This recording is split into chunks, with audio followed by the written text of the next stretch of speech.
Hello, everyone, and welcome to another episode of the Divinely Crowned Conversations podcast. I am your girl, Davina, and I am so happy that you decided to tune into this week's episode. Before I introduce my divine guest of the week, I just wanted to take the time to remind you guys to like this video, share this video, subscribe to Divinely Crowned Conversations podcast on Spotify and on Apple Podcasts, as well as make sure you are following Divinely Crowned on Facebook, Instagram, TikTok, and YouTube. Okay, Divinely Crowned is everywhere, so just put it in the search and you can find it. Okay, so we'll get into more things, but I hope everybody is enjoying their week so far. So without further ado, I am so excited to introduce tonight's divine guest, my girl, one of my good friends, Kait Dolac. Hi. So say hello to the people. Hello, people. Go ahead and, introduce yourself. I am Kait, and I am so excited to be here. This is a little out of my element. Definitely. Talking is not. Davina, we have the best conversations in coffee shops. Mhm. This is a little different. We're doing it in front of people.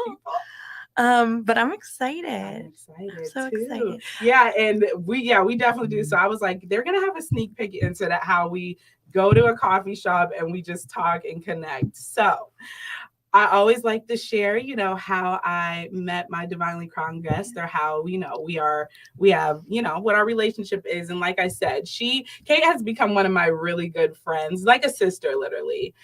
We went to high school together. She graduated a few years before me, so we didn't really know each other, but I know from passing. And then it wasn't until church and being on Facebook, which the power of social media is great if you use it in the right ways. Right way. So pretty much just connecting on social media. We found out we went to the same church and had the same faith, and just continued to grow from there. She is really close with my sisters as well, Devon and Angel. We actually are all have a friend group together. So just in the last, since the pandemic, I feel like. I would say, so we started seeing each other more at church right before I got ready to move. Yes. And then I moved to Nashville, and then we still remained friends. But I would say it was the pandemic that really solidified that, because we started doing Bible studies from afar and building that network that was so needed. Yeah. So when I came back, I feel like that really took off, our first road trip together. Oh my gosh. Yeah. Kait, we will have all the discussion tonight. But can I just say though, because we have to do a shout out, because my girl is under 40. Yeah. And it's such a sweet moment for me, because I think back to that road trip and the discussion of your brand and your vision. She wants to start making me cry. I remember that right there. And I remember the waffles that we ate and talked. I just thought out there. We still need to go get more waffles. But to see your personal and professional development, and how many times you've left out on faith in the last couple of years, it is such a privilege to be here. Oh my God. Knowing those conversations we had back in 2020. Y'all, you see how she's trying to start already. I appreciate that. And yes, you have Kait has been along for the journey. She has been along for the doubts, the fear, the everything, and has definitely been a support, somebody who prays for me, everything. So we will definitely get into friendship tonight for sure. And just a reminder, make sure you guys are in the chat, commenting and talking to us. Talk to us, we'll talk back. And I hope you also can hear us. I believe you should be able to, but last week I had some technical difficulties. So, I see, I hear it. Listen, I need a tech person. One day, somebody's going to be doing the tech part for me. Hey, T, so what's up? All right, so let's get into this conversation. Let's do it. So, as you know, Divinely Crowned is all about having, real, honest, open, and transparent conversations about our everyday journeys, where we come from, where we're at, and where we're going. So I always like to start at the beginning. So tell me about young Kait Dolac. Young Kait Dolac. Oh, gosh. Dolac. I mean, if you remember me from the Club Chaos days, for Forget her. She's never allowed in there. I think I've had a few people talk about that recently. Like the only way we were able to go was if my dad went, and we were not doing that. So no, my parents tried to block that. I was a little rebel. It's all good. I would have snuck out and end up in Club Chaos and Club 814 a couple of times. Young me, I grew up in the church. Mm-hmm. I grew up in a very family-oriented home. But I will say that I never was true. I want to say not truly myself, but I will say that I was never like, I got to be my authentic self. Mm-hmm. It's something that I'm loving with aging, right? I say this to you all the time. Yes. I remember when you were 29, turning 30. Yeah. The older I get, the more confident I have become. Mm-hmm. And that's in all areas. I even look at like my faith. Mm-hmm. It looks different than it did as the young girl who was youth group. Parents were deacons. I was just going through the motions, and I felt like that in a lot of ways. I was going through the motions with school, friendships, faith. I would honestly say it was till my late 20s, 30s that I felt like truly myself. Yeah. So young Kate, she was fun, a little on the wild side. I was definitely we all got a story to pass. And when I said that, we got T said lip and eyebrow piercing Kate. No, is that my brother? No, Terry. Oh gosh. Listen, he found a yearbook photo. And he called me the Cash Me Outside girl. Oh my gosh. Okay. No, don't do that to her. Listen, I did have the eyebrow ring. And I may have had braids. It was a time, okay? It was a time to be alive. In your life. I've grown. Yes. I've grown. Thank God for growth. Thank God for growth. And that we didn't have social media back then. But no, I mean, I went through the whole cell block era, growing up. I feel like I masked a lot. I even look back at like my anxiety. I coped a lot with, I was like drinking. I didn't have a problem, but going out to clubs, I was like, I wasn't my true self. Yeah. So yeah, young Kate, love her. But I feel with boundaries and self-awareness and emotional intelligence, I missed out on a lot. But a lot of us did. And to have that grace and give myself that grace, right? That young Kate didn't know it, but here I am now in my 30s and thriving. Yeah, 30s and thriving. I love it here. Listen, we all have our own. I feel like when you're young, you are trying to find your way. I think a lot of us are drinking before the age we're even supposed to, and use that as a way to kind of escape and things like that. And you talking about how like, yes, that was who I was, but who I've flourished into is no longer that, which is a beautiful thing in itself, because some people might not be like that. I have Shane. Yeah, you were definitely wild in high school. Listen, gentlemen, we are kings. Okay, listen, I was not wild. I was not wild. She enjoyed her life. I enjoyed my life. Okay. And doing that. But let's go back even younger than that. Like born and raised in Erie, PA. Born in Pittsburgh. Yes, you're right. Because you're very passionate about I am Pittsburgh. So well, it was like, it's in my blood. Yes. My family's generations deep Pittsburgh. I spent a lot of time down in Pittsburgh. My grandparents lived down there. My older brother lived with his father. So when he played sports, every weekend we were in Pittsburgh. So Pittsburgh's a second home to me. Yeah. So how old were you when you moved to Erie? 3. Okay. 2 or 3. Okay. So I grew up here. Okay. I grew up on the Lower West Side, Strong Vincent. Yes. But Erie's home. I don't know if it's my forever home, but it's home. I loved the way I grew up. I loved my neighborhood. Yeah, but Pittsburgh's a second home to me, as you know. Yes, I might be her first home if she comes to Erie when she feels like it. But so, like, family dynamic, like what? I know you're very vocal about your family. Love them. Love your family. Love them. You siblings, your parents. So, like, tell me, like, what that was like, your family dynamic. So my parents have been together 36 years.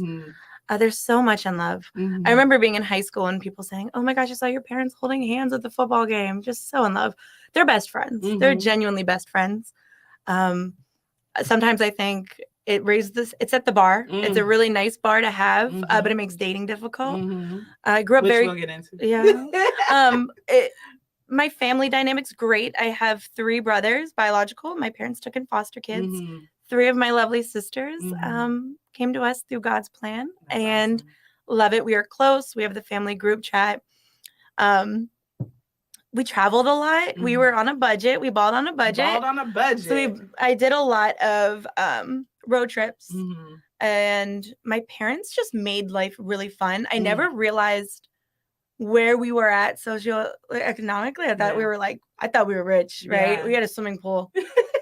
I know, because that was not, we always talk about this. It's like, my kids have like trampolines, swimming pools. I'm like, we wish we had that stuff growing up. So listen, that was like a luxury. I thought we were balling. I found out my dad bought this pool for $500. Oh my God. It was like some used pool that some family, it was so dated. It was probably from the 70s.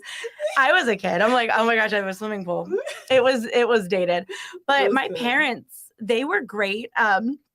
You look back on your childhood and you realize that your parents were growing with you, right? Yeah.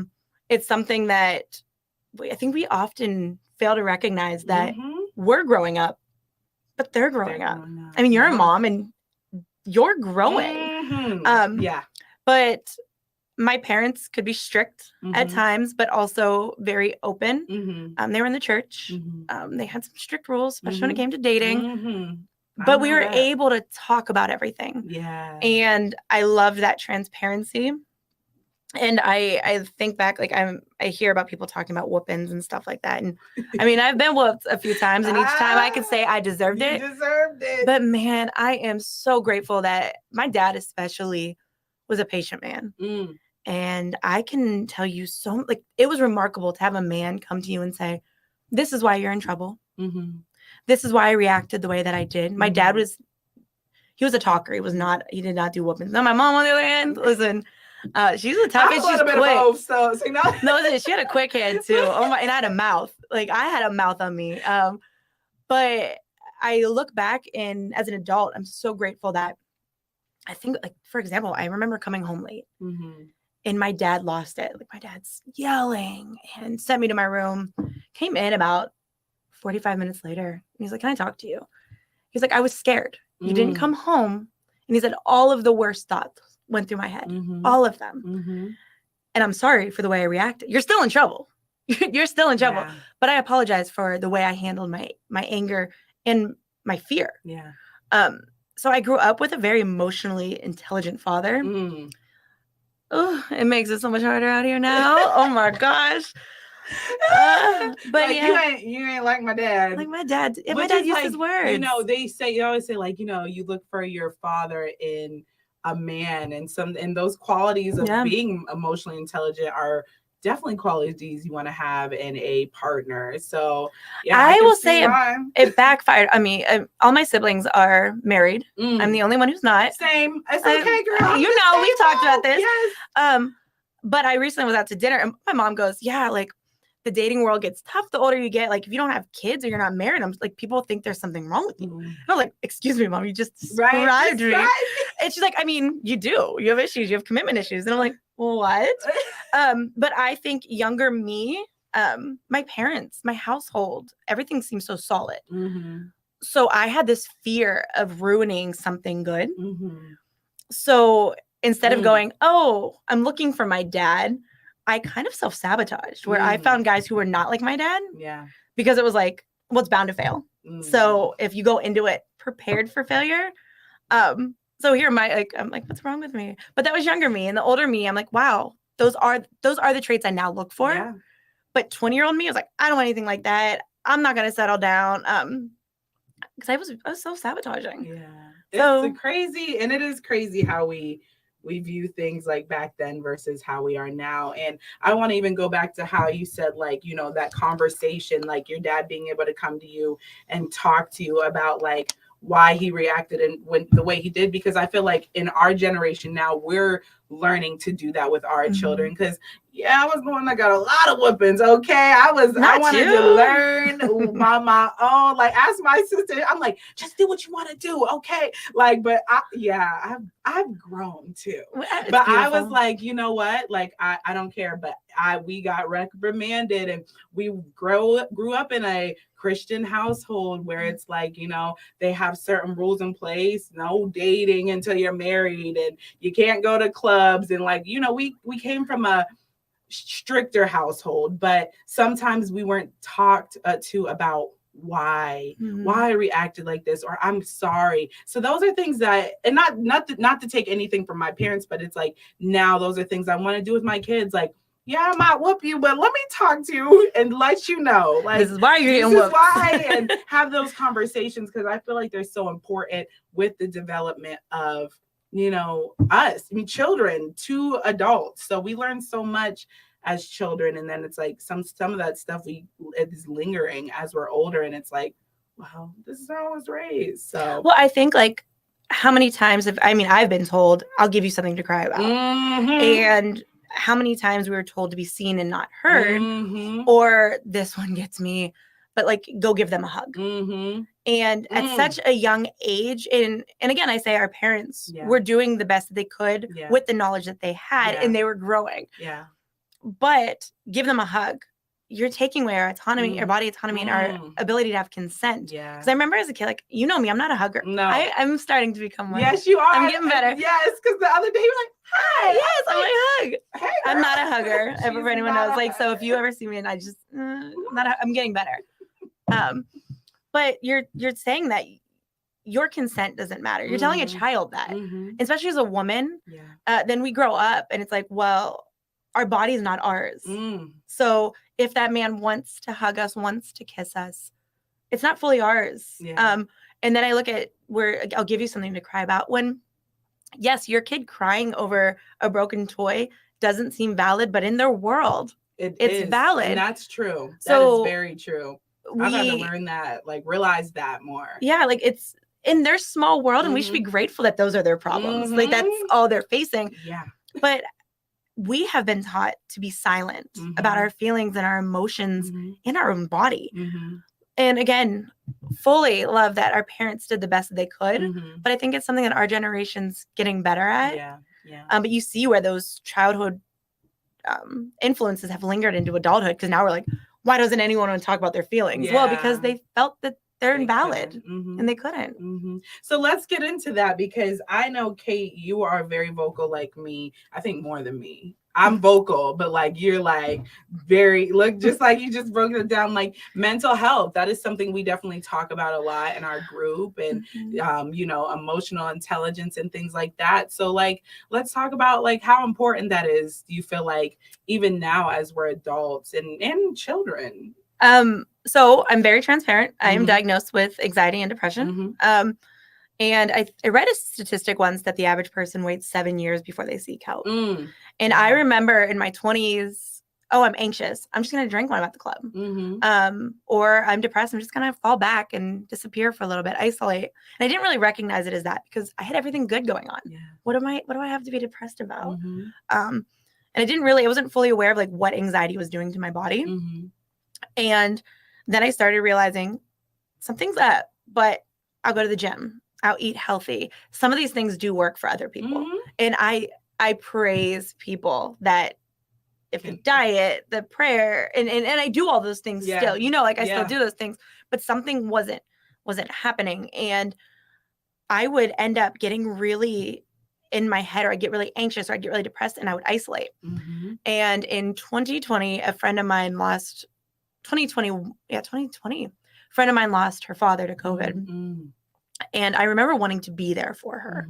And I was in a very low state, and I canceled on her. And the next day I was like, I can't do this anymore.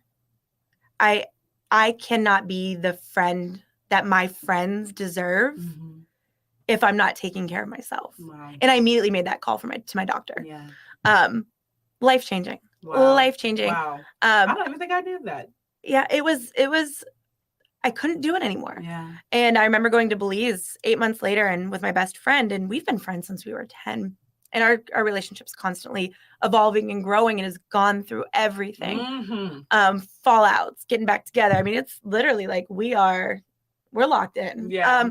If we're locked in, we are locked up. I mean, there's a little bit of switching up sometimes when you're friends. It happens. Yeah, it doesn't, like, we've had periods. How you come back. Yeah. And I remember sitting in Belize. That was such a flex. I was sitting in Belize. And we're sitting there having we will get into the traveling Kait, because Kait is love it. A world traveler. But sitting there having my morning coffee and telling her this is the first time that I can remember not feeling anxious or depressed. Wow. And when, real quick, like, when do you feel like your whole life, or just like as you were getting older? I would say as a child, I always felt different. And I didn't know how to identify that. Yeah. And I could be social. I was a cheerleader. I was people. You're an extrovert. No, but like internally, my social battery would get drained. Social settings really freaked me out. So I always felt different. I almost felt like I didn't fit in. And I remember having that conversation with her and explaining what it felt like to me and identifying different seasons in which I didn't show up as the friend that I could have.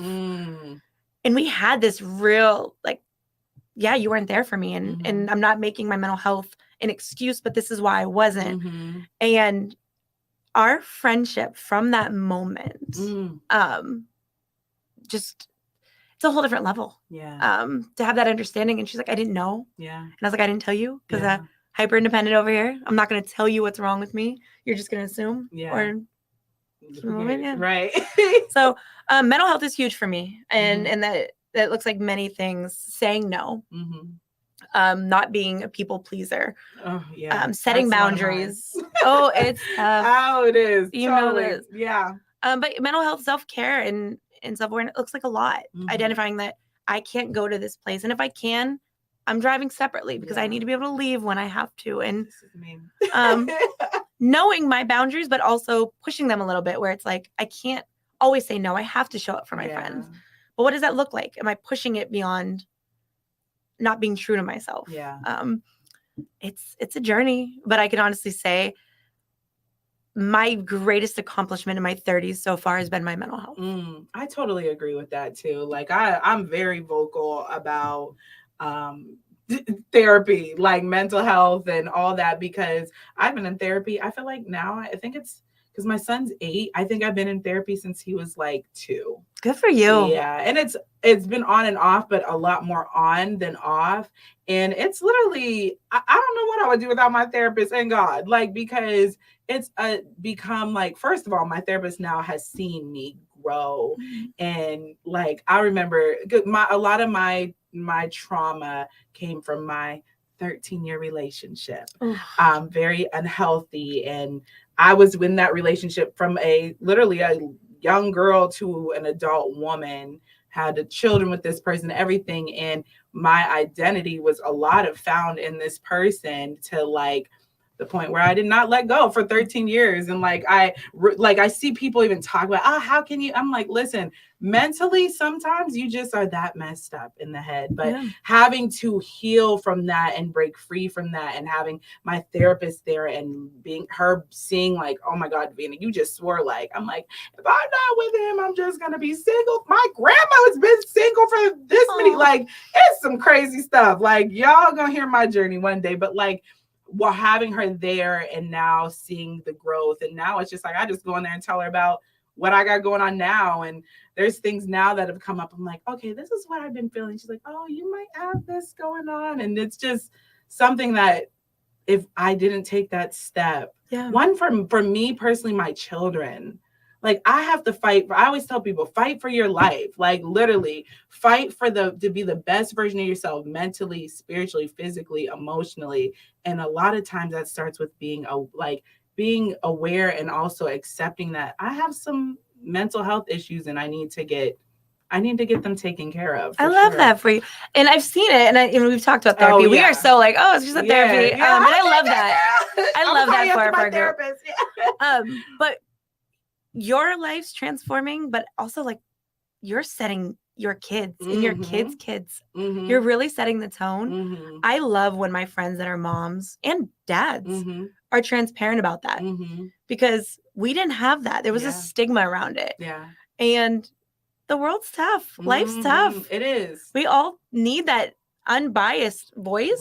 Everyone should go to therapy. Everyone. Send them all. Everyone should go to therapy. Listen, my daughter, I want to go to therapy. Okay. Listen, that space you need. And also it helps me understand how, and it helps her to cope. She has anxiety that is definitely passed down from generation to generation, but it's going to stop with her. In Jesus' name. Okay? Speak that. Please speak that. Listen, because we do. And it's something that I think for years people don't realize. It's like, that's actually you reacting. Like it may be anger or like out of control, but like that's anxiety that you need to get taken care of. So it's a lot. It's great that you said that. I had a moment and I'm at my mom's house and just really, it was like, I just crying about my state. Like depression's rough.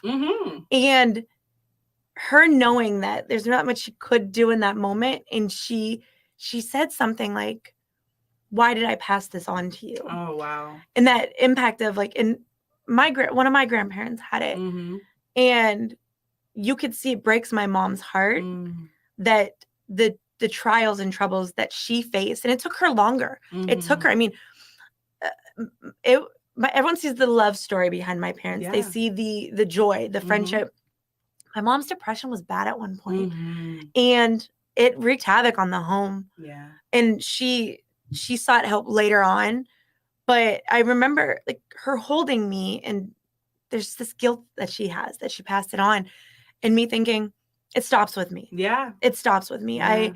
I don't hold her accountable for any of that, but it pains me that she feels responsible, but it stops with me, and it stops with you and your daughter. I think that's beautiful that you're speaking that. Yeah. I love that. Yeah. And I feel like that's where we talk about like, generational. We talked about this on my last episode with Antoniqua, and it was like, generational wealth isn't just showing up as finances. It's showing up as being a more mentally stable person, like for you, for your children. Like there's so many different avenues of generational wealth. And like for me, I'm proud to say like generational wealth is going to look like all of our minds are in a healthy space as possible. And if they're not, we're going to get the support we need to, be okay. Yeah, because it's good. Because that money, if your kids don't have the confidence and the esteem and this emotional intelligence. Yeah, and I feel like that's what with our generation, like, yes, being an entrepreneur. I mean, I'm an entrepreneur myself, and I have big dreams. But like, how am I supposed to be the best person and show up in the world the way I can, and being able to be run a business if my mental state ain't fully, where it needs to be. So yes, go to therapy. Is there anything maybe right now, I always like to ask, like, is there anything you would tell somebody who might be out there maybe struggling to take that first step? Like, what would you tell them? A couple things. You're not alone.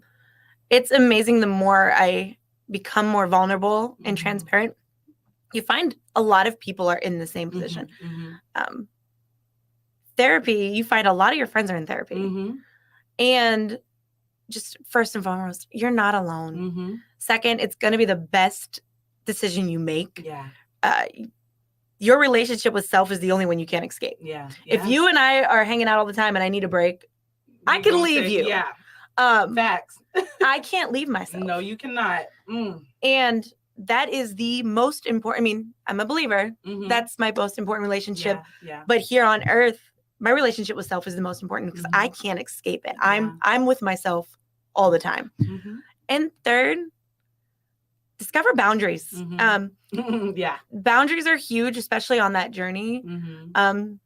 So establish boundaries. Yeah. And those who can't understand or respect those boundaries, they're not doing any good for your mental health. Yeah. So you're not alone. Your relationship is your relationship with self is the most important you have. And boundaries. Boundaries.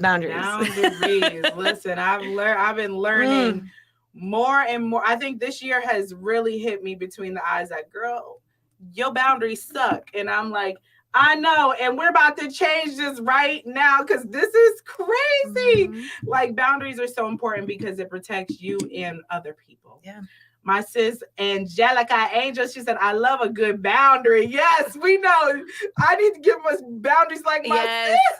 Can I just shout out our friend group? Yes, we're going to talk about it. Oh my gosh, our friend group, but our friend group's solid. Like, and we hype each other up all the time. And y'all see like the good and the accomplishments. Yeah. But our boundaries are amazing. Yeah. Our communication is amazing. If one of us is like, I mentally cannot go, or I need a break, or I cannot tell you how many times on the side, like Angel's great at this. Like, how's your depression? You know, our social media sees the great. Yeah. We see the not so great, the ugly. But oh my gosh, I'm so grateful for it. And those boundaries, Angel is the boundary queen. Best. Oh my gosh, I aspire. Yes, I aspire. Listen, no. Listen, oh my gosh, I will not. And leaves it at that. And period. You know what though? Devana too. Oh, Devana's learned too. I'm like, I need to teach me our ways. We were somewhere and she did a conversation, and I was like, yes, ma'am. And then I'm out with her. Like, I'm following her.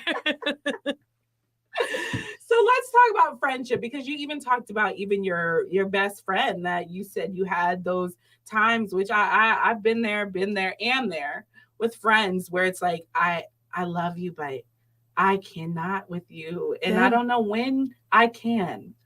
But like, so tell me first of all, this best friendship. Shout out to Joe. Okay, yeah, you beat me there. Okay, so I think we focus every time we say the word soulmate, we talk about intimacy and physical relationships and romantic relationships. That's my soulmate. That is my soulmate. That is my person. Our birthdays are 4 days apart. Yes. We get each other. And we're so much alike. I mean, there have been times that we've shown up wearing the same outfit. I remember at church, you saw us. We were in the same outfit. Recently, it was on your Snapchat. You guys were, and you had changed. I changed. I show up and she's wearing the jeans that I had on in a white shirt. That's crazy. It was literally identical. I believe one of my best friends is truly my soulmate. She is my soul sister. Like, yeah. So I do believe in friend soulmates. That is my friend soulmate. That is my person. But with all relationships, they take work. Relationships are work. Again, you see us shouting each other out, but you've never seen us shouting. Oh yeah, at each other. Oh, I love that. You seen us shout each other out, but never shouting at each other. We handle it though. Yes. I will say one thing that has always kept us close, and even when we weren't talking, I've been in her kids' lives since they were born.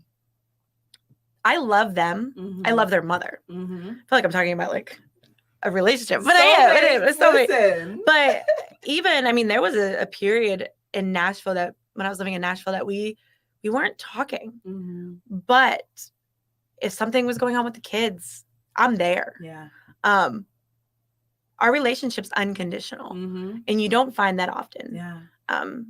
Family relationships are sometimes conditional. It's always about what you bring to the table. Yes. Oh, I definitely, I like that. You go ahead. It's very unconditional. I was telling my dad, I said, my mom's my best friend, but Jolene's definitely up there, but she's family.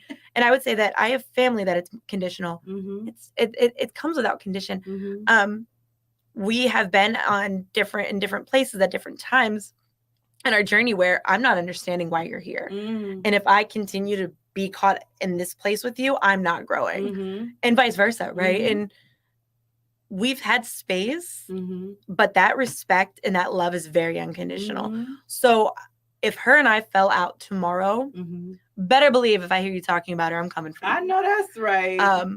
Better believe I can talk about her, but you know, I will bet. Yeah. Or her kids, if she like I said, we could go without speaking, but if she said, Kate, I need help with so-and-so, I'm there. Yeah. So I think the basis of our friendship is that respect and love is unconditional. Life is messy. Can we talk about that unconditional and conditional love? Because I know a lot of times, like, you know, we both are in church, and that's where that is a lot. We talk about that a lot, that, like, you know, God's love is unconditional, things like that. But like, what would you say, like, unconditional versus conditional love looks like in relationships with people? You're providing something for me. Romantic relationship, whether it be sex, money, support. Support's a big one. The moment you're not supporting me the way I feel I deserve. And we see that in friendships too. You're not supporting me. It ends, or it gets messy, or it gets dirty. Or like, you don't love me, or something like that. Yeah. So it's transactional. What do you bring to the table? When you're not showing up the way that I need you to show up, then you're not a friend. You're not a partner. Unconditional is realizing that you might not be able to show up the way I need you to right now. But better believe, if you need me to show up and I'm able to, I will. We have to stop doing this. I'm matching your energy. Amen.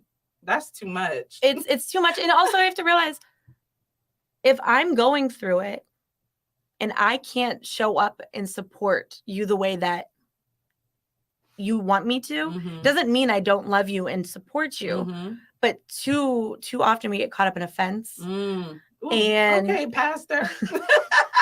We get caught up in offense, right? Yeah. And it's about like, well, you're not doing this for me, and not realizing that maybe they just cannot at this point. And that's the unconditional component, is realizing that just because I'm not gaining anything from this, doesn't change the fact that I still love you. And I'm still here for you.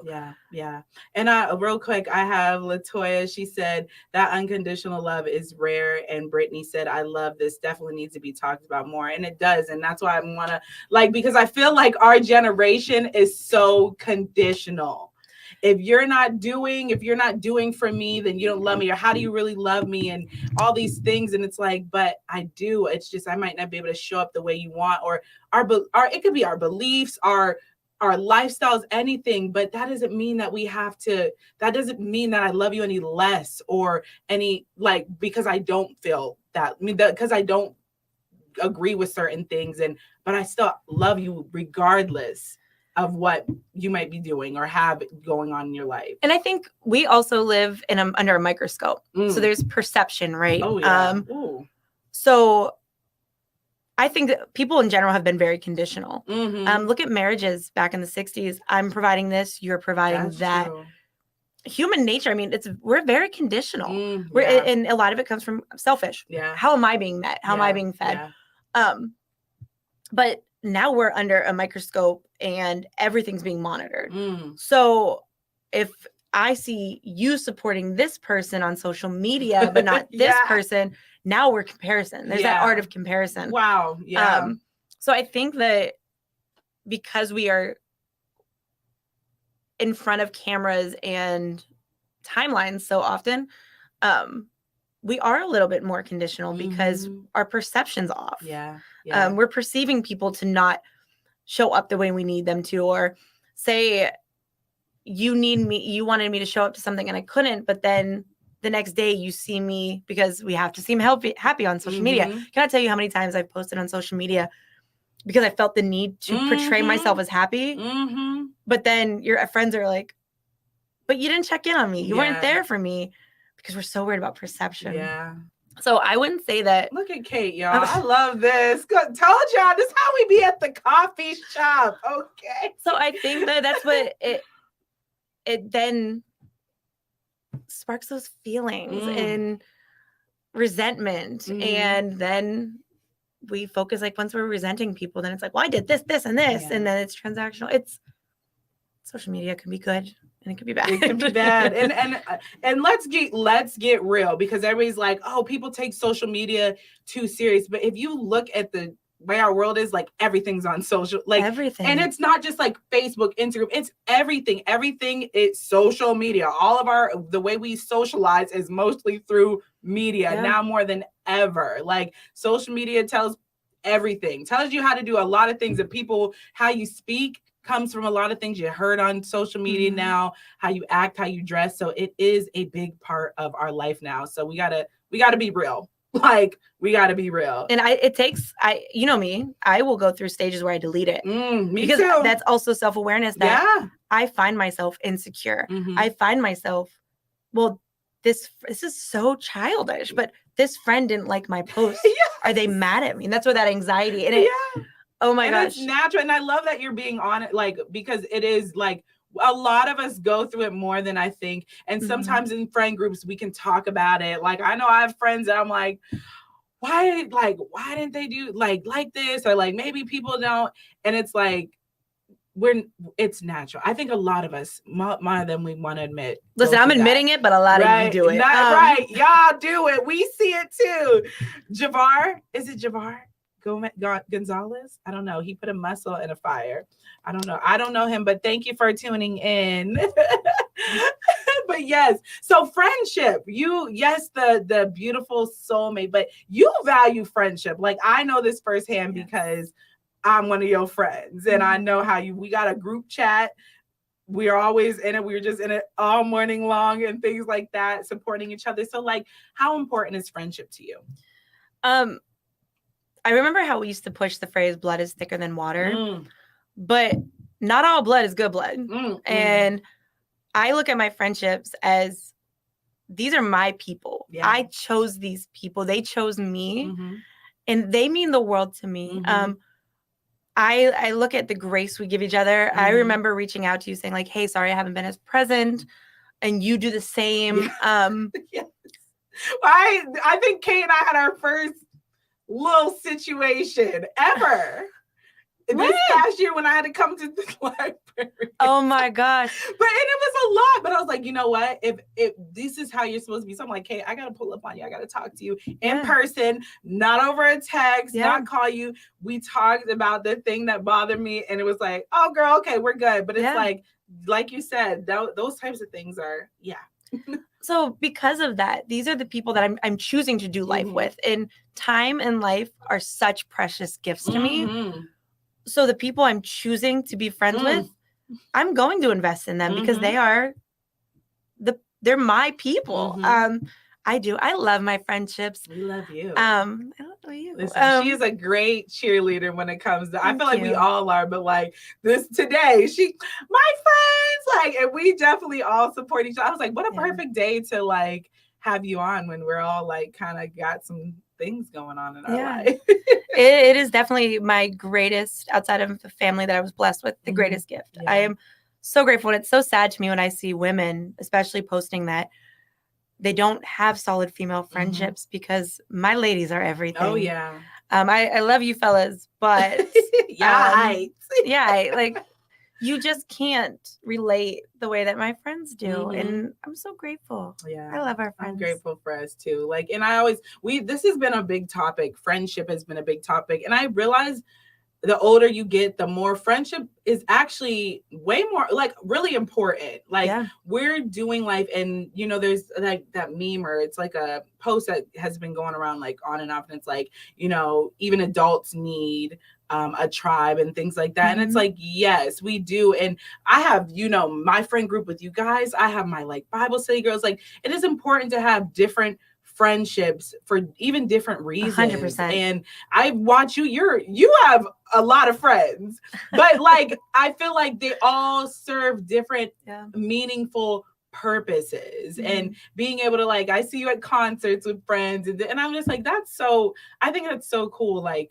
I feel like I've lost a lot of friends in the last year, but also these meaningful ones to be able to be like, you know, I see the growth, you know, like you said, we drove to Pittsburgh and I'm talking to you. We're both talking about things. And like, you're like, girl, I remember when, like having those people that can say, I remember when, and be your cheerleader is so important. And being able to pick who those people are is just a great thing. Yeah, we're blessed. And it's so funny so that because I used to be like, you could count your close friends on one hand. And I truly believe I have my go-to, my advice friends. You can't get advice from everyone. No. No, you can't. And you can get advice. I might be able to go to this person for finances, but I'm not going to you for dating. No. So I do have close friends, but my friend groups are so fun. Mm-hmm. And then I don't feel pressure from any of them. It's not like, oh, you're doing this with that person, you're doing this. And then they intertwine well. Yeah. I'm truly blessed. I'm so grateful. Yeah, I am too. And it's so funny because like I think about like even between my sister and I, because it's my sister, myself, you, my sister's wife, your best friend, and then my cousin. And it's like, it's so crazy because I remember growing up as a little girl, like I always wanted to hang out with my sister. And she's like, no, you're too young. Now I'm like, we grown and I'm in your friend group. Like, but it's so cool to see and seeing this relationship we've all built. So it's like, it feels good. And I suggest if you don't have a friend group or some type of friends, make new friends. Like it's worth it, especially as an adult. It's a great thing. I have Neosha. She put the hearts with the emoji with the hearts. And then we got best friend. She said, go best friend. I feel like we like, Oh my God. No, like that. Remember that call like few years back, everyone would be like, no new friends. No new friends. Get friends. Get friends. Get new friends. And just know set the boundaries you need to with who you need to set them with. But like, get friends. They're fun. Friends are fun. Friends are fun. No, but listen, I love certain things, right? Like this might be the friend that I'm going to go to the art gallery with. Yeah. This is going to be the friend that I'm going to climb a rock with. Shout out, Joe. Yeah.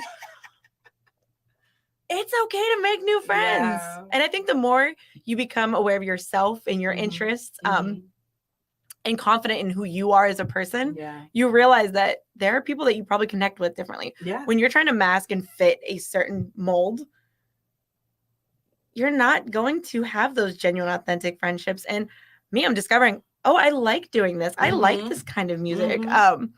I just discovered a twangy, I don't even know if he's country artist. And I'm like, I like this. And I hit up a friend like, do you want to go see this person? You got to have friends for different. Yeah, because I ain't going to no twangy music. Listen, I didn't think I was going to a twangy music thing. A twangy music. I ain't going to no twangy music. I guess I should find out what he is before I'm like.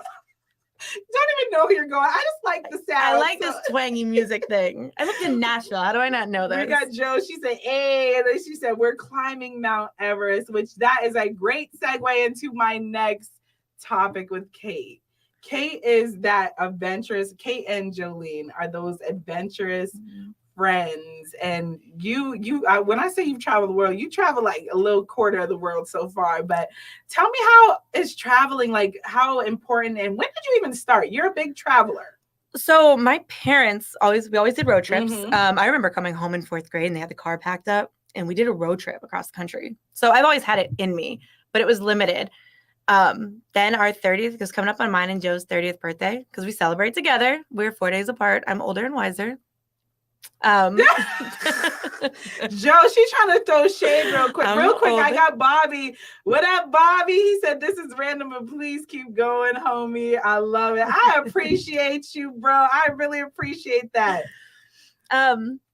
But shout out to Gas Only Podcast. Okay, we gonna collab one day. I love it. Okay, I love a good collaboration. Yes. I love a good collaboration. And then Jolene said, and she is.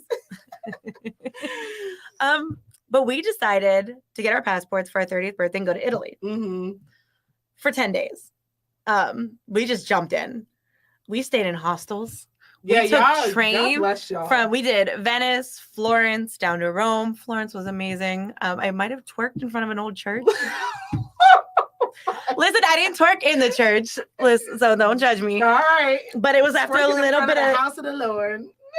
I don't know. It was one of them old Catholic churches. No shade. But it was after a little limoncello and we found it. And the only way I know how to celebrate at that time, I'm grown. Was twerking.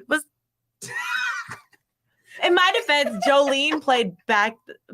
Listen, she played some Juvenile, and I had no choice. First of all, Jolene said she got the video. She got the video. Slide that in the DMs. Listen, she got the video. But we just went with it. Then we went down to Rome, and then we're like, wow, we're close to Capri. Let's just add that. We had no set itinerary. Oh my God. And when was this? This was our 30th birthday. I'm turning 35. So 5 years ago. 5 years ago. Wow. And Bobby said, no, we judging you. He also said, talk your talk, LOL. I hear you. Go ahead. It was on the sidewalk in front of the church, okay? And 5 years ago. Yeah, okay. 5 years ago. And that was your first trip? International trip. Okay. Yes, yes. So yeah, I've done the Miami, Houston, Vegas. I've done America. Listen, there's so much in America I want to see. I'm a national park girly. Like, put me on someone's mountain. You guys are climbing Mount Everest, and I know you've said that you're doing that. That's gonna take some time. How do you think by the time of what? Like, you want to do that in your 50th birthday? It costs $50,000 to climb that mountain and stamina. Like, you die up there. I was gonna say well, let's not even get into it because people died in a submarine for more money than that. Yeah. But anyways, that's on our list. Peace to them. R.I.P. Yeah. I don't know. I was talking about the money and that, like, I can't. Yeah. Like, I wish, like $250 a person. Yeah, no, I'm good. I'll climb Mount Everest for $50. Even that. I'm like, Jolie's going. Listen, Joe says she'll get there regardless if you're going or not. I'll be there, bestie. I'll be there. But there's a lot that I still want to see in the U.S. I think that we limit ourselves a lot where we're like the big cities. And I'm a New Yorker. I love New York. Oh, yes. But there's so much to see. Yeah. But then I went to Nashville. Then the pandemic hit. And when I came back, I was like, I need to travel again. Then we planned Belize.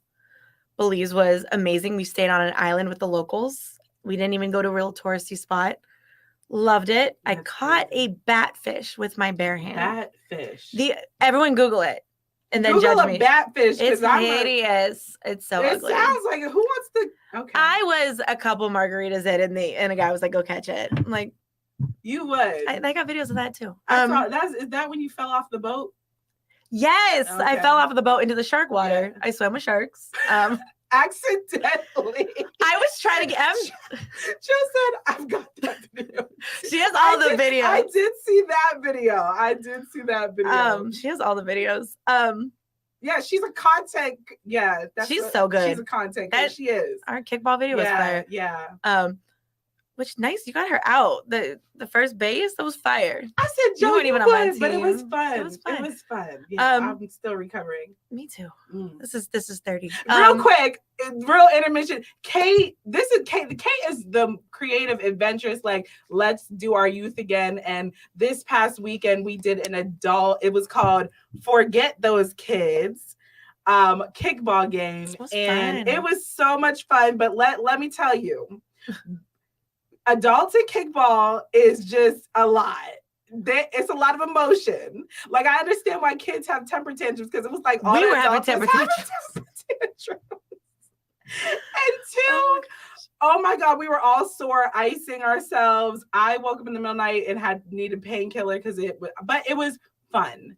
And I highly recommend you doing a kickball game with your friends. So much fun. And shout out to Mike Golson, who never spilled his beer. Yes. He played the entire game of kickball, caught the ball, kicked the ball, ran the bases without spilling a drop. And had his cleats on. He was the only one with really prepared. We had Brittany. She said, I Googled a batfish and ain't no way. It's hideous. I was like, cheese it, right? Like, this is my fish. And then Jolene said, I seen sides of y'all I never seen. And it was an amazing time. I agree. I totally agree. It was fun. We will be doing it again. We might have to go live and have somebody record it because it was fun. I'm glad. Yeah, it was a good time. Yeah. But yeah, so in Belize, I also ate a termite in the jungle. And then you guys ate the crickets in Mexico. So eat bugs when you're out of the country. Listen, there's a difference. Like, I'm in the jungle with a man with a machete, and he was like, "It tastes like mint." What? Of course, I'm gonna try it. But if I go to someone's house and they're like, "I got termites," I'm good. I'm leaving. I'm out. I'm out. It tastes like mint. It tastes just like mint.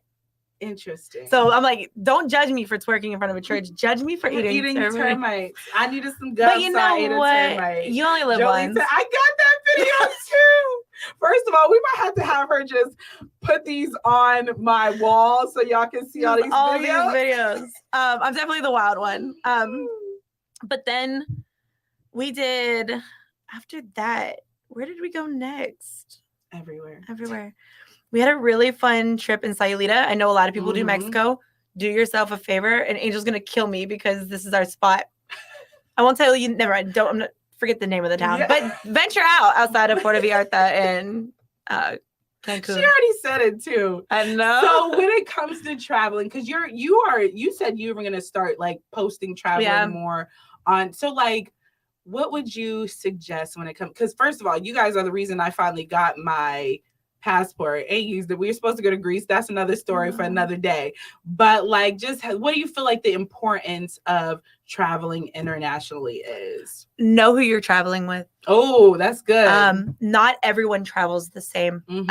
Angel and Divana were really good at setting boundaries. Yes. Jolene and I are like, the sun has risen. Like, let's go find some coffee and climb a mountain. And we would come back and they'd just be waking up and we're like, we discovered a hidden beach and we climbed some rocks and there were jungle noises and they're just like, do you want to get breakfast? Yeah. Like it's one. We want So know that. And it's okay to travel differently. People travel differently. That's fine. Yeah. And be willing, if you know someone has different priorities, be prepared for that. Yeah. I think it was really cool that Angel, Divana, and I, and Jolene, and I, we found things to do that day. Like one day we went horseback riding, but Angel wants to stay on a beach and I want to climb a mountain. That's fine. And do not take it personally. Yeah. So know who you're traveling with. And two, stay away from tour. I mean, I think touristy stuff's cool. Yeah. You're in Rome. I saw the Colosseum. I saw the Vatican. Very grateful. But get to know the locals. I try to venture out from the Americanized stuff. I have a little vacation coming up. Oh, we're going to get into that. We're going to get into that. But I have a vacation coming up. Vacation's all I ever wanted. Literally. I guess, I mean, like, is he bae? I don't know. But I have a vacation coming up. I have two big ones coming up, actually. I go to DR. Okay. And we're staying on a resort. And I was like, okay, like, I'm not a resort person. And no shade. I mean, resorts are good. They're just not my thing. I am, again. She wants to be local. She wants to feel like she was born and raised where she's going. And then I was like, oh, but I can't complain. And I'm grateful. Like, I'm excited to go with him. And then he was like, hey, I hope you don't mind. We're going to be leaving the resort and doing this historic site and this cave. And he speaks Spanish. So, like, we're good. This is my life. You could have told me we were doing that. Yes. Brittany said, start a YouTube. Kait takes on the world. No, legit. She needs to. I would love to. I'm real excited. So I come back and then 3 days later, Jolene and I fly out to Costa Rica. Oh my God. And that one, we are really leaving our comfort zone and we are renting a car and road tripping through the country of Costa Rica.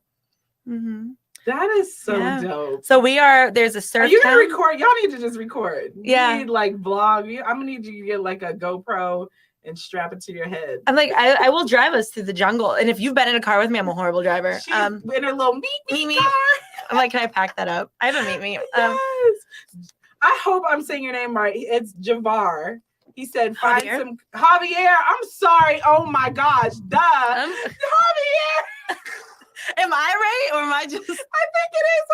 I'm sorry. Either way, he said, find some coffee and climb a mountain and laughed. That's my life. Joe said, we're documenting. Yes. Wait on the video. Yes. So where was your favorite place so far? So I loved Colombia. I was just in Colombia in May. I loved Colombia. For multiple reasons. Well, yeah. That's nice. I loved Colombia. I would say that I genuinely enjoy Latin America. I did London. We took my parents to London last June, and London was fun, but it wasn't my favorite. I love this. I love we had more fun. We left London one day and took a train down to Canterbury. The great thing about Europe is you can just take trains everywhere. That was fun, but I would say it's between probably Belize. Kait Colker believes to be specific, and Cartagena, Colombia. Loved it. Loved the culture. Loved the food. Loved all of it. And I did. It helped that I went to a beautiful, authentic Colombian wedding. Yes. I love it.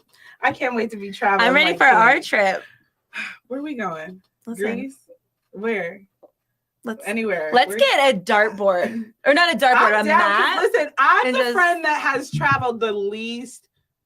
And I don't like it, but it's all right. My time's coming to shine. Because when I do start traveling, y'all gonna see all these documents. Okay. I love it. But yes, my biggest thing is I want to go to Greece. Yeah. I definitely, where did I just say recently? I was like, I actually really want to go there. I forget. If I think of it, I'll remember. But I did. I was like, I really want to go there. Can I say I've loved yes. Where?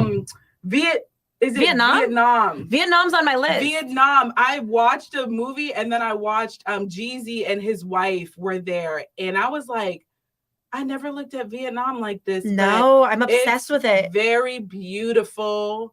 Yeah. And just looks like you'll come back like a new, what she said. Yeah. I really want to go to Vietnam. I send Jolene pictures of like 2 places all the time. And it's Banff, Canada.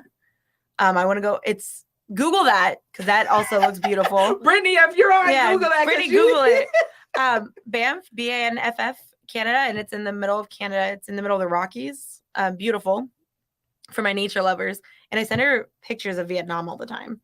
Vietnam is besides the flight, it's insanely cheap. Really? Yeah, the flight's the most expensive part. We might go there then. And I was like, oh, I need to go there. Yeah.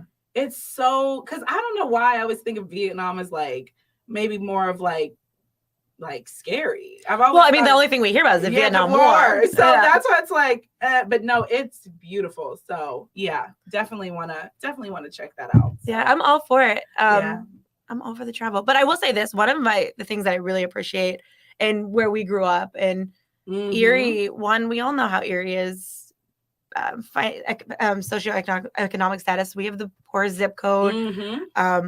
What was it, like 5-10 years ago? It was rated the worst city in the country for Black Americans. Yeah.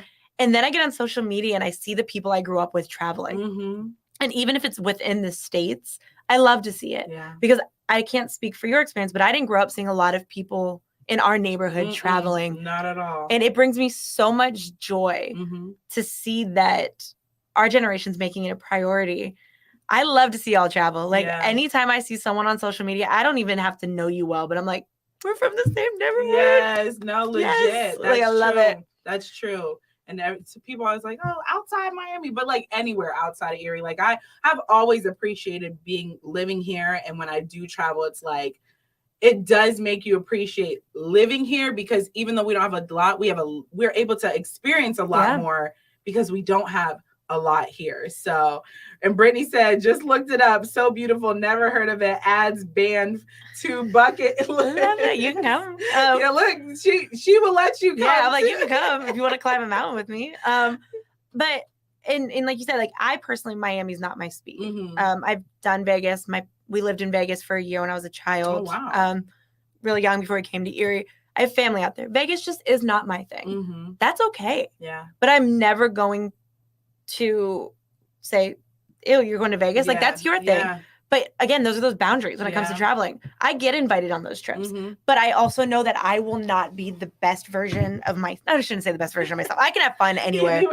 I can have fun anywhere. You could put me in some dive bar in the middle of nowhere and I'll have a good time. Legit. But it's true. Yeah, I will have it's the company you keep. No matter where you're at, it's who you're with. I truly believe that. But I also know that that's just not my vibe. It's okay to say no to those things. Yeah. So if Vegas is your thing, travel. I've never been to Vegas, never been to Miami. So I'm going to travel everywhere. As you should. And learn. You discover what you like. So anyone out there, like that is my big thing. Travel in your 30s. Don't wait until you're old because old's not guaranteed. Yeah. Kate was definitely before I turned 30, she's like, oh my God, you're gonna love, like 30s is the new 20s. And she was like really having them, and she ain't been wrong ever since. I love being in my 30s. 30s is just, listen, 20s ain't got nothing on your 30s, okay? I love it here. Oh, I love it. So oh my gosh, you had so many things. And I know, listen, when I tell y'all, we be at the coffee shop for like, I think the one time we were at from like 12 to like, it was like 4. I think we see shift changes. Yeah, legit. So I'm like, I got to also remember that this is a podcast. And you know what? But I want to rewind a little bit about your faith. Yeah. Because I'm growing more in my faith, and I know that's something that's big for you. So can you kind of share about your faith? I hate being called religious. That is a huge pet peeve of mine. It's not religion, it's relationship. It's relationship for me.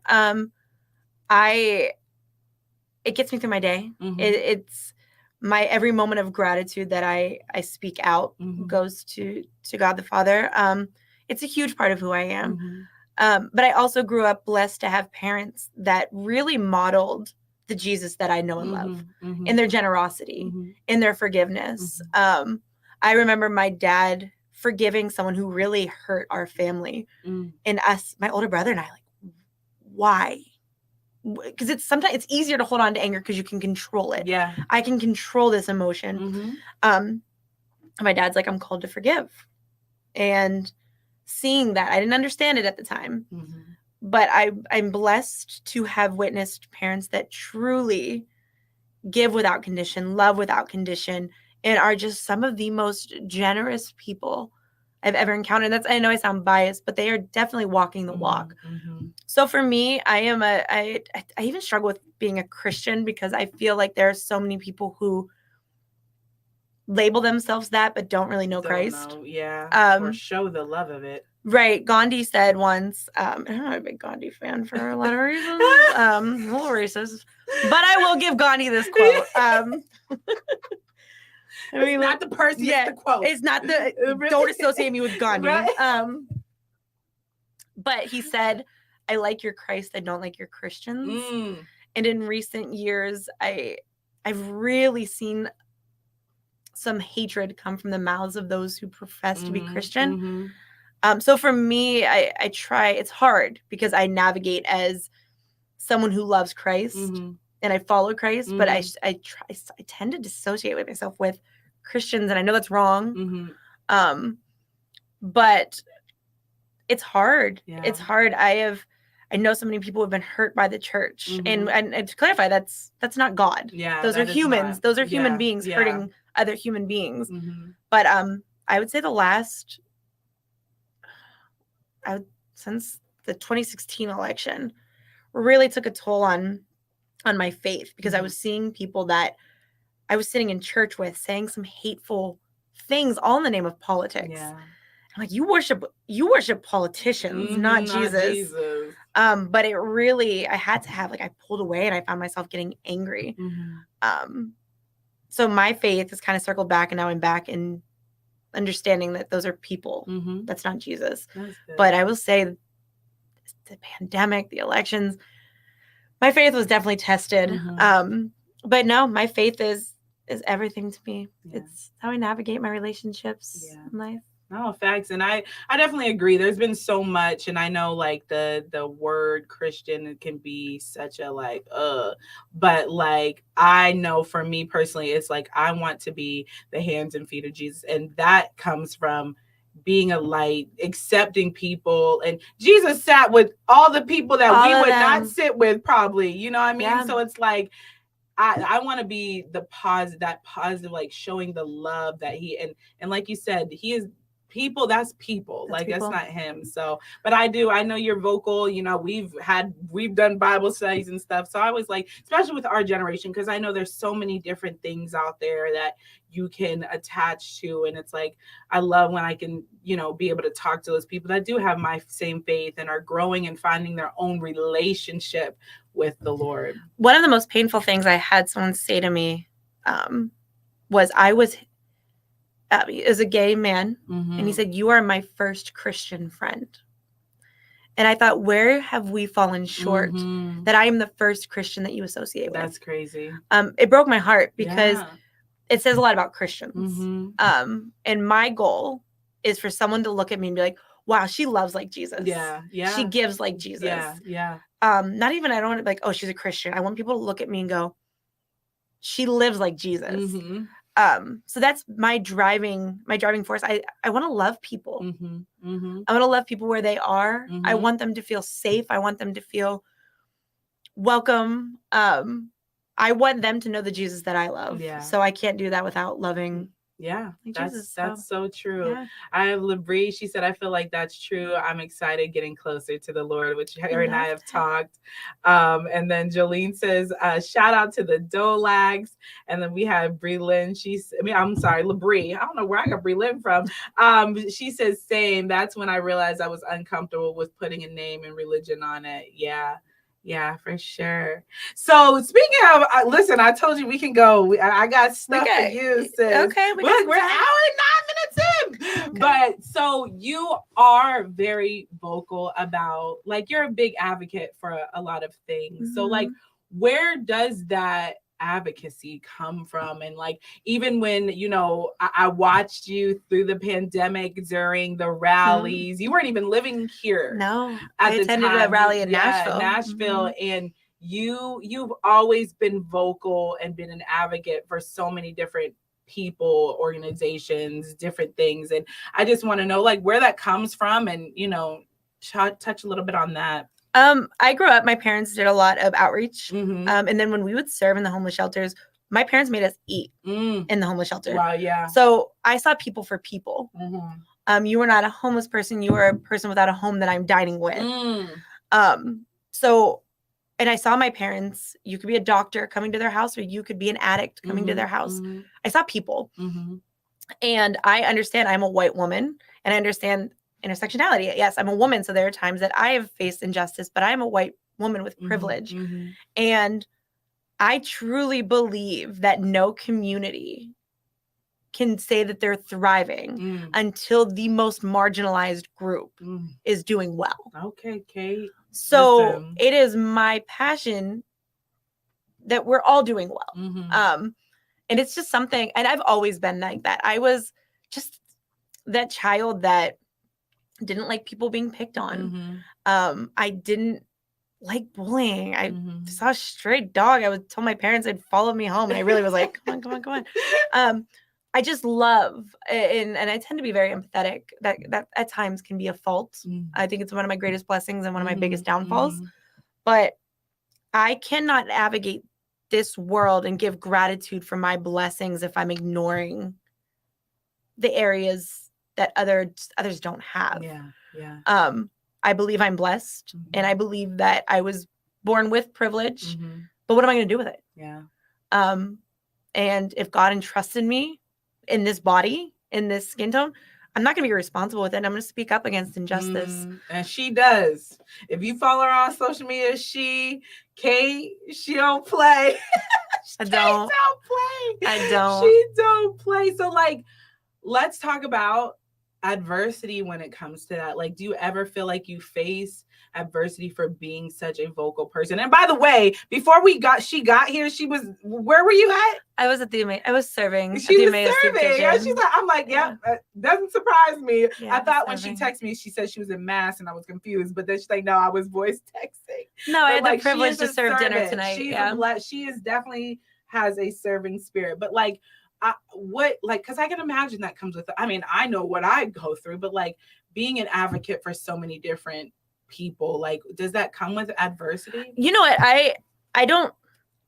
I've had difficulties, but I don't think any of it would ever come close or compare to the difficulties that those voices that are silenced or marginalized are facing. So I don't even feel right calling them adversities, because it's stuff that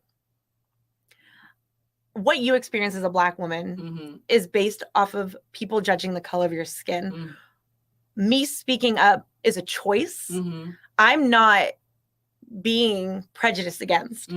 I'm not being stereotyped. I'm not being judged based on the body that I was blessed to be given. Yeah. Like the skin that you were blessed to be given. Any adversity that I had faced in the name of advocacy is because I made that choice. Yeah. So I'm bringing it on, and I'm willing to bring it on, if that makes sense. Yeah, no. But I can honestly say I've had family members tell me that they were praying for my soul. As if my soul was being compromised based on my beliefs. I've had men tell me that they find it unattractive. They ain't for you. Yeah, they ain't for me. That's fine. Clearly, you ain't around. And I've had, oh my gosh, I had a guy who's running for office in Erie. Oh shoot! But it was like that kind of podcast. We ain't talking we ain't like doing that. But he messaged me and literally said I was more attractive until he found out I had a voice. Wow. Mm-hmm. No, last year. And then he said, I'm unfriending you. Bye. Like, I make blocked lists. Like, I'm good. I'm okay being blocked. Okay. Wow. But I would say I've gotten criticisms. I've had people say that maybe I should be a little bit more quiet. And it's never it's always from white people. It's so funny. My criticisms always come from white people. The way you just said that. It's different. That's crazy. But it is what it is.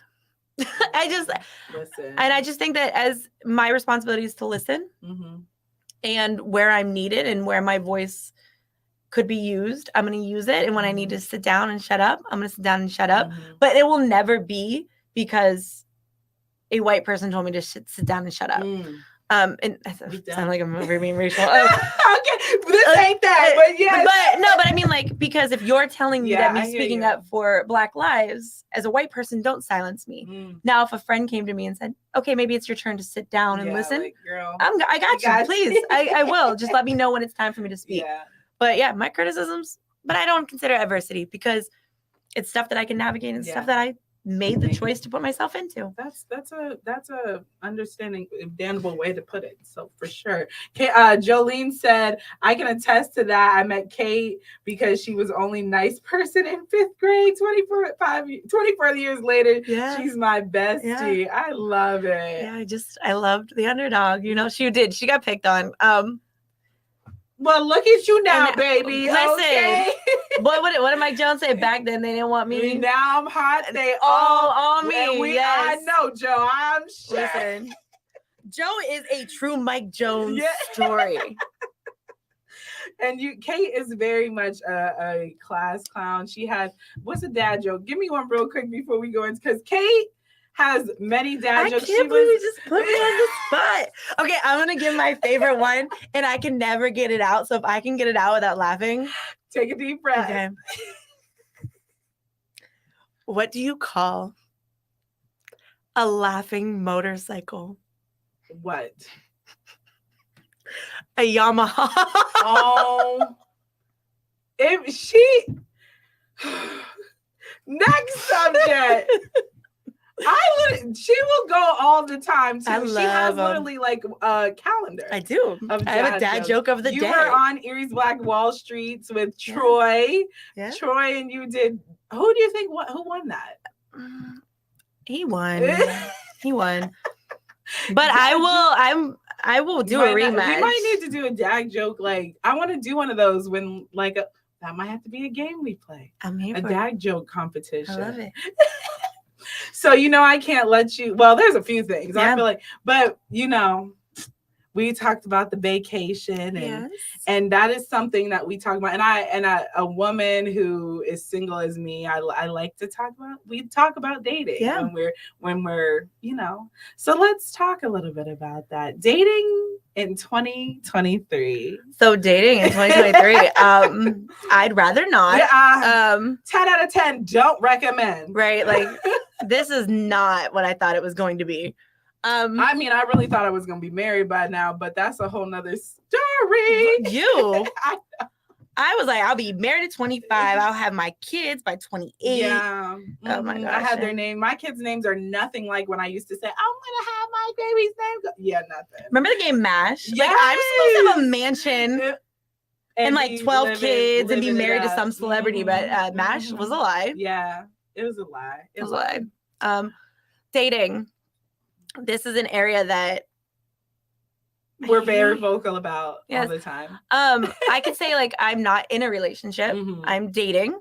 Real quick, what is dating? So what is dating? Like to me, dating does not equate being exclusive, and dating is not synonymous with sex.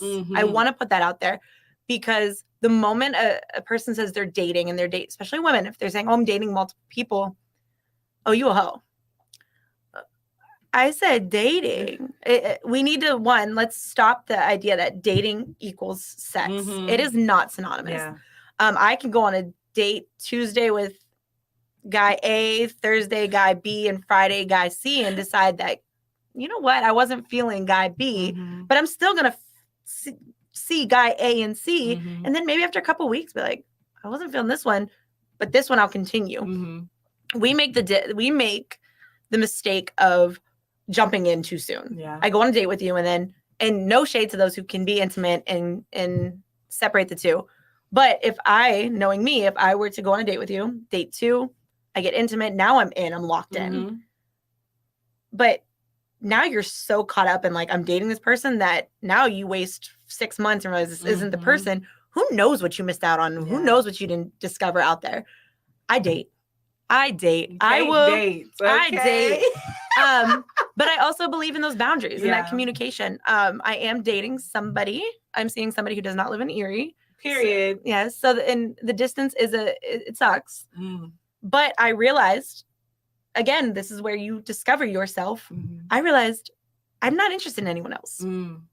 But because we have not agreed to be exclusive, I'm free, he's free. And we're very open in those communications. However, I'm like, no, like, I'm good. This is it. Not this is it. Because if he listens to this, he's like, what? Like, wait, what?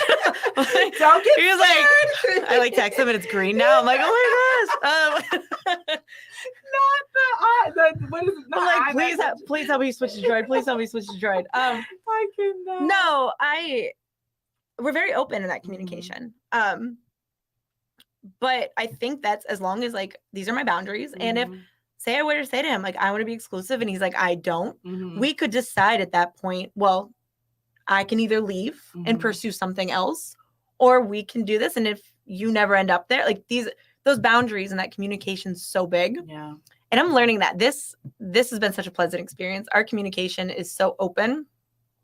But I think that's where we fall short is we get into something so quickly, and then we establish boundaries once we're in it. I just had this conversation about Jonah Hill and all the... Oh, yeah. And Jolene pointed out that those are his boundaries. Yeah. I agree. We have the right to decide what we do and do not like.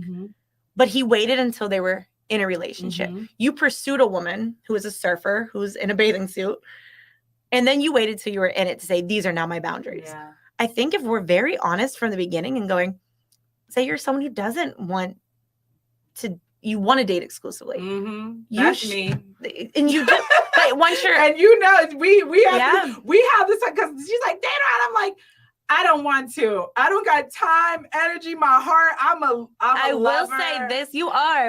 I know. But I will say, it's sometimes when you date exclusively and then you're like a couple weeks in, you're like, why did I just waste that time? Time is so valuable. It is to me. valuable. So I would rather have like 3 dates that like one's okay and the other one's great, and then be like, oh, now I'm pursuing this one, instead of me only going on that date that turned out to be okay. Yeah. And now I'm locked in with okay guy when I could have been with great guy. I was locked in with okay guy. Like, I don't want to be locked in with mediocre man. I don't want mediocre. I am too good for mediocre. I ain't want no mediocre. Is that what T.I. said? Why do I keep quoting these rappers? Because that's another thing. Kait is very into music. We literally, when I said we could probably be on this for like hours, like Kait, she thinks she's not interesting, but Kait is very interesting. We have Joe. She said honesty is huge. People need to stop babysitting people's feelings, intentionally dating or being honest with what you're looking for. That is facts. And I do feel like intentionally dating is where I'm at. Would you consider yourself being like intentionally date? Like, because yes and no. So I don't date for marriage. Okay. I used to say that. I date to discover a person. Wow. Because I think when you go in like, I'm dating for marriage, you're putting all this pressure on that situation, because you now have created, this is what marriage looks like. This is what a partner looks like.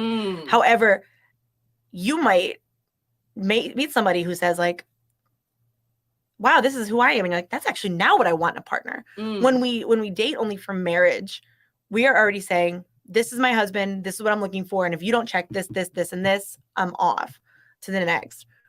If I'm dating, I date with intention because I want a connection and genuine conversation. So I intentionally date those that I could establish a friendship with.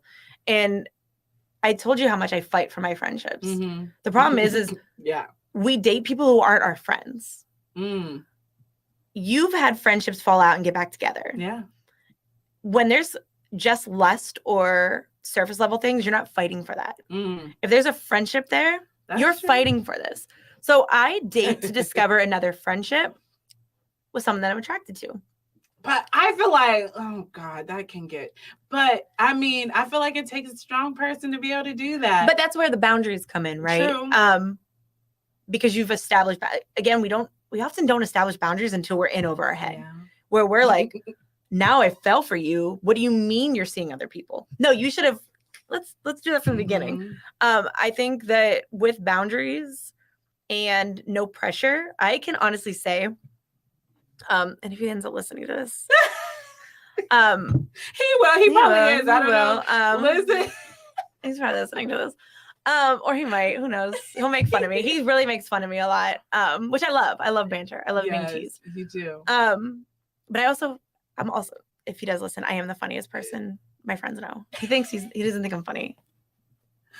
He knows I'm funny. But we went into this where we're at with, there's no pressure on this. I'm enjoying getting to know you. And we're discovering that we really are enjoying getting to know each other and that we want to continue to see where this goes. We've been communicating this the entire time. And the communication really is. And I think a lot of times we do lack that a lot. And I think also the boundaries thing, I do feel like that's a thing, because it's like, if somebody is communicating, this is what I want, this is what, and you might need to just respect if that's not the same. If you have to be aligned in some way, like you have to be kind of on the same page to even be dating, like hanging out and things like that, because if not, it gets messy, it gets murky, because then feelings are involved, and it's hard when now you're intertwined, and now I'm on this part of your life, or I met your parents, or now you've intertwined, your lives have just kind of blended in certain areas. But I think that I just had a train of thought that I lost. It be happening. But those, when we establish boundaries and we establish ones, we also risk that person saying no. And it's a pride thing. It makes us uncomfortable. I mean, no one likes being rejected. No one. And we have to start realizing it's not rejection. It's just, if I say, Davina, this is what I want out of a friendship, and you're like, that's not what I want out of a friendship. I have to respect that and realize that, okay, this isn't the friendship for me. But we meet somebody that we're kind of feeling. When we establish those boundaries, we're now risking losing them. That is so true. Yeah. So I think that a lot of the times we avoid those boundaries early on. And then by the time we do it, we're locked in and ain't no switching up. Or now it's worse. Switch it up. Yeah. Or now it's worse because this person that you could have potentially maintained a friendship with. Yeah, that's very true. I started entertaining the idea of dating somebody back in December, January. And we had that conversation. Where he was like, I like you a lot, but I don't think I could provide this, this, and this. Okay. Great. But we maintained a friendship. I have compromised those things, or said I could. No, it was very clear. These are not things that I want. Yes, I'm feeling you. You're attractive. You check this, this, and this, but these are very solid things for me. Had I just said, I'm going to compromise these and maybe he'll come to this side, our friendship would have never survived that. So having those boundaries early on is how dating is getting a lot more fun now that I like boundaries. So more of the story is, get your boundaries under control so that you ain't out here, like Joe said, losing them or losing yourself. You don't want to lose yourself. And we do as women. Yeah, we do. I told y'all I was in 13 years. I lost. And for me personally, like, transparency is, I still have so much to learn even about dating. Like, I was in high school to almost most of my 20s in a relationship. So dating for me, I'm like, who told me to come outside, or why do I have to be out here? Because it is, ghetto, but I also like, you said learning people, building friendships. Like that's something that is like, okay, that needs to be my focus because it's a little different out here. I have not been in dating since high school. Right. And I'm not encouraging everyone to get in the streets, but maybe I don't want to be in the streets. But maybe walk the sidewalk a little bit. I know you said that before. Like just walk that sidewalk. You don't gotta be in these streets, but take a little walk. Look at a little walk around the block. Oh my gosh, I used to love going for walks around the block as a kid. I used to love it. Especially in the summer. We just need to do stuff like that again. Just start. You want to go for a walk around the block? I'll do it. And then the guys would be like, "You're like." Yeah. Oh, I missed that. On their bikes. On their bikes. Yeah. Actually, yeah, please. I don't want that, actually. Never mind. There's nothing wrong with bikes, guys. No, I love me a good bike ride. I'm acting like we're sitting at the coffee shop. Okay, there's nothing wrong with riding bikes. I like a good bike ride, but I don't want to be walking around and you yell, "You're." You will not make the roster.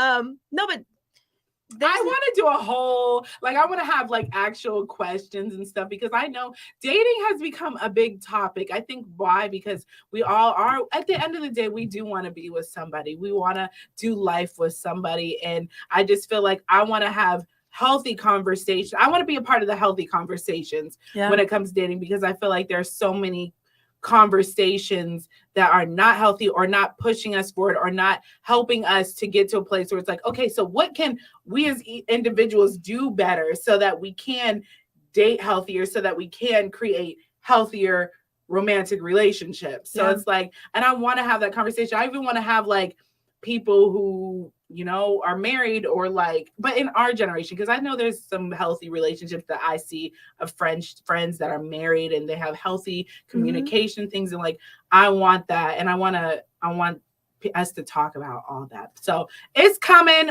I don't know when. I'm trying to be intentional about that conversation, but I know that Kait is very vocal and we talk about it all the time. She posts about it. So that's why I was like, Kait, she be on social media. I am a little. So she definitely. I love it though. Listen, speak your mind, sis. But I will say, I do want to touch on something you said. We want to do life with people, and then we talked earlier about the friendships that we have, and those are the people we're choosing to do life with. But our relationships are great because we've had those boundaries. You've had those tough conversations, and I know we've discussed this with close friends that you have to be like, okay, this isn't working for me, and having those are hard decisions, and relationships and friendships are work.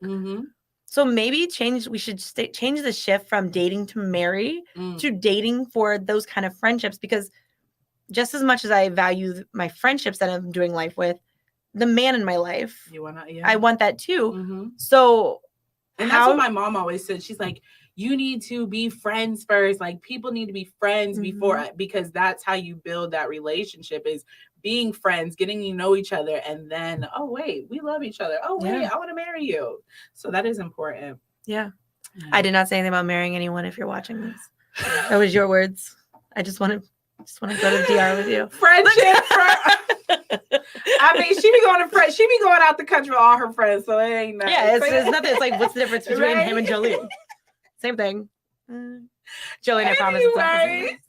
Before I let you go, I always like to ask my questions, and like I said, we could be on here forever, and I do have other things, but we are just gonna have to do a part 2. But I always like to ask this first question. You have seem like you've become this confident woman, through your journey. And I always like to ask, because Divinely Crowned's all about confidence and self-love and even self-care, which it seems like you do even with your traveling and things. What does confidence and self-love look like to you? I think it looks like, for me, it's taking care of my mental health. And for me, it's having those tough conversations with self and realizing areas I don't want to grow in, areas that I love. But that confidence comes from self-awareness and really embracing who I am. I will say my friendships have become more genuine once I became my more authentic self. So I found that the more authentic I've become, the more confident I've become. and everything's gotten better. My friendships is like, oh, you actually like me for the weirdo that I am. I mean, who else is like obsessed with Al Roker? Yeah. Yes. Oh my gosh. See, I'm telling you, there was a whole bunch of stuff. But that confidence really comes from being my authentic and vulnerable self. I know like we sometimes associate vulnerability with being weak, but I find a lot of strength in it. And being vulnerable, I've been able to establish deep friendships and relationships that just boost my confidence as well. But I love it. I love that. I love it a lot. So the other question I always like to ask that kind of rolls in with confidence is, what would you tell young, maybe wild Kait at this age, at all you've been through up until now? What would you tell her? Say no. Oh. Say no to drugs. No, I'm just kidding. I was not doing drugs. But I just felt like that. Just say no. Say no more often. I found I said yes a lot, and in relationships and serving. At one point, I was teaching Sunday school, and I was doing it every week.